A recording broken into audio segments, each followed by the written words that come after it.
If you help someone and they in turn use it for evil, are you held accountable for their action? No. No, that's the whole concept of the righteousness of faith.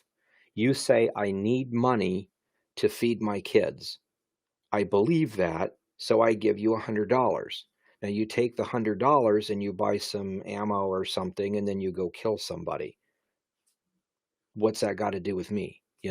People might say, well, if you hadn't of, that wouldn't have happened. True, but still, what's that got to do with me? If you were a con artist, you would have conned someone else. So the Lord looks at my heart. Now, if you're saying something weird and I should pick up on it, the Lord is probably going to say, yeah, you're slightly responsible here.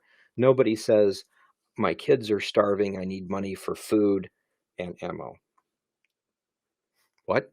Why? You should pick up on stuff. So we need to be as gentle as doves, but as wise as serpents if possible. But a lot of people will try to do that. It's like, well, it's partially your fault. It may be true if I hadn't have done something that it wouldn't have happened. And if I would have known that, I would have made sure it didn't happen. But you can't blame me for that. So that's something very important to do. Now you can't use that as an excuse if you say, well, I didn't know, and you really did. He knows. So we're not talking about like a legal court system or not, but we're talking about God.